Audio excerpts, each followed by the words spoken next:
Okay. Well, I was hoping that you would see me in better circumstances, although this is not bad. This is I'm standing before a cruise, actually, because you can do a lot for what you can pay to have an island put in.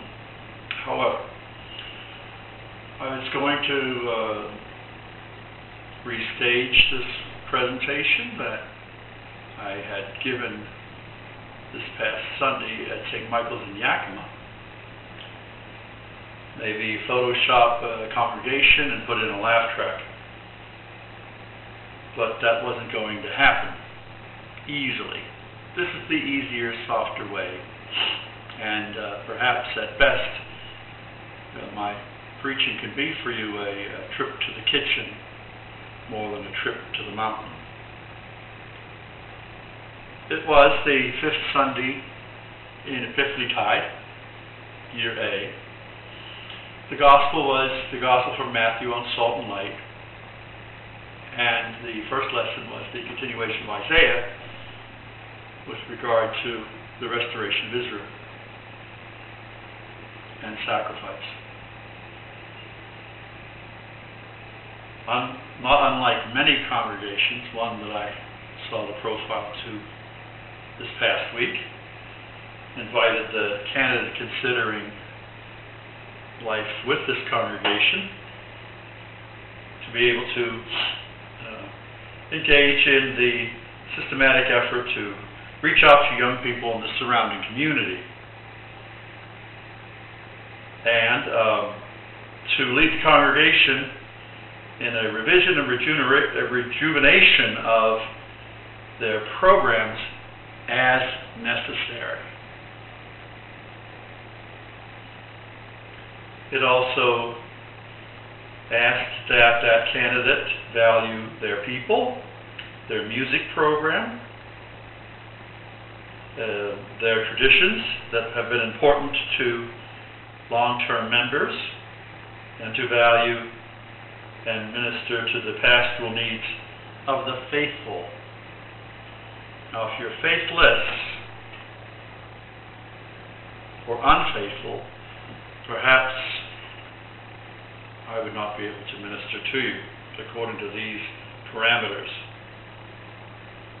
And also, the candidate was to value the inspiring worship facilities. This place sounded to me like a place made in heaven. They're fairly well-to-do. They have good music, one of the reasons for which I came to the Episcopal Church, and nice facilities. Any pastor's dream. So, this is a typical profile of a rector in many, if not most, of the profiles that I've seen. And what it asks for is for the candidate to provide radical change so long as the congregation didn't have to change radically. And in light of, in that same vein, I'd like you to think about what was going on in the mind of Israel as it was being restored to Babylon, from Babylon. This had been the second exile for the people of Israel, that first being that exile into Egypt. Though it had its unique qualities, and it may not have been as full of miraculous occasions as the first Exodus, although not bereft of it either. But they came back to Israel perhaps grateful, perhaps relieved. But Isaiah's problem with them at that time was that they did not appear open through transformation. That the sacrifices were not sacrifices that were indeed sacrifices, givings up. They were sacrifices conforming to the law. And law is not a bad thing, but law can really narrow your perspective sometimes, as was the case with these people coming back from Babylon. It was enough that they made it back alive.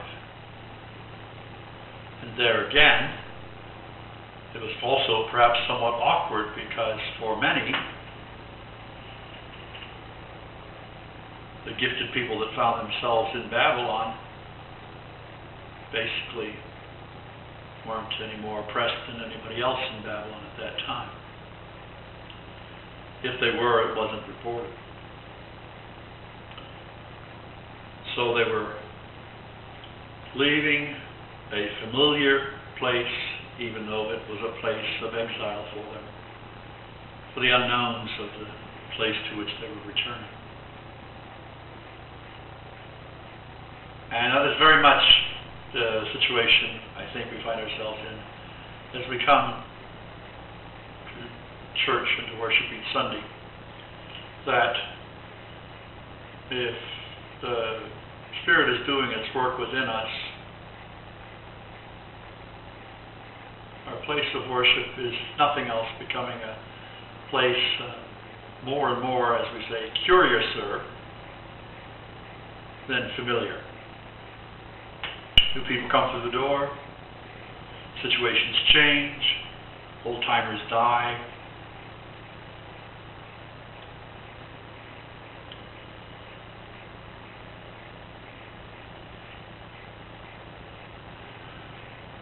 But we are to be a light to be set up on a stand. And we will say to ourselves, well, what kind of light are we? Whatever kind of light we are a light that does not seem to be lighting the way for some of us, if not many of us. And with that then comes on discouragement. Discouragement that we might have missed something, that we might have failed, that we might have succumbed to personal gain or achievement, that at worst we have become whited sepulchres, as Jesus says. Places that look cute, pretty, have good music, but don't really reflect any significant life within it. And for the best of places, for the richest of places, this is beginning to catch up with us. Because we spend so much energy fighting what might very likely be good for us. What very likely might be good for us is that which occurs in the mystery of change. Children are quite reticent to change. They're much more comfortable with familiar. They sometimes are very eager for transition, but don't know too much about doing anything with that transformation when it comes along. Whether we're talking about graduating from high school, learning to drive a car, seeking a significant career. We want it. We want our dreams and passions to be fulfilled. But we don't know how to help bring that about. We do that, amongst other ways, in community. In community. Jesus says, what good is salt that has lost its savor, is good nothing, to be thrown out and trampled upon. And we can go through the whole scientific aspect of that salt dilutes, but it doesn't really lose its savor. But I think that Jesus is trying to bring home not an irony, but an important fact. That when we lose that touch, that edge, we may feel as though we are good for nothing, but to be tossed out and trampled upon. Fact is that many of us do lose that savor, do lose that edge. And once again, that is where community is all important. That when we lose that edge, perspective, that reason for being here in God's name, please God that there are others among us who can help remind us, who can build us up, and even if we don't have that energy any longer, minister to us in our tiredness or in our brokenness. And while we rue that day is coming for most, if not all of us. That day when we have to say that we can no longer go on. And so that the traditions of the church might be enhanced and preserved, we have to see ourselves as tradition makers as much as tradition keepers. That in most cases we have been delivered, freed, redeemed, lucky, for a purpose. A purpose that is sometimes very difficult for us to discern on our own. You see this perspective particularly in disasters, when one person makes it and the other doesn't. And the other might seem to be the more active, the more gentle, the more understanding individual. And we crusty old so-and-sos are the ones left to carry their banner. And we say, for what purpose were we spared, when we pretty much know full well why we have been preserved. I can't necessarily say why me and not him or her, but I can say that we are preserved for a purpose, that having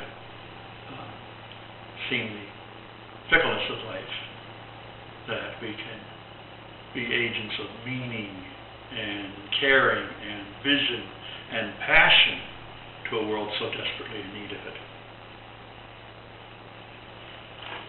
That is the context within which we are delivered.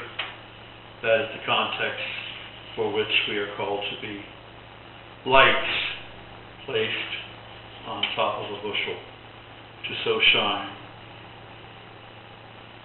And that we do that in perhaps rather mundane ways, in the ways Paul speaks of human wisdom, but that we do that also by the Spirit.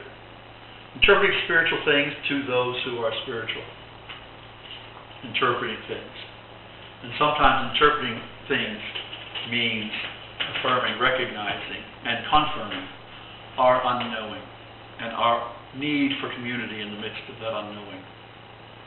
That we teach a method or a process, or at least we show a need for one.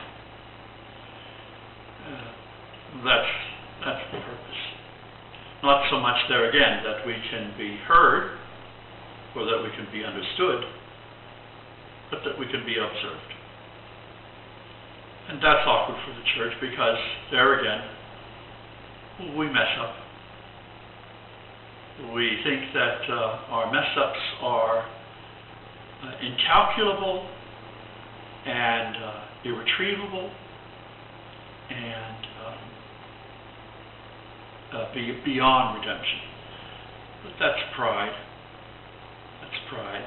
That we presume that our misgivings, our sins, our shortcomings are so significant that they can not be overcome. As the years go on, I just even hope that they're sometimes remembered, much less overcome. I'd like some folks to think that I'm still capable of sin, even though not so much by merit, but by design. That's getting harder to do every day. And so, my hope is to be with you, perhaps more in the kitchen than in the pulpit, that we can break some low-carb bread together one day, that we can observe one another's shortcomings, that we can laugh at them and laugh with one another. For that is perhaps the ultimate comedy, the very process of Jesus living amongst us and yet conquering death for himself and for all who seek him with a sincere heart.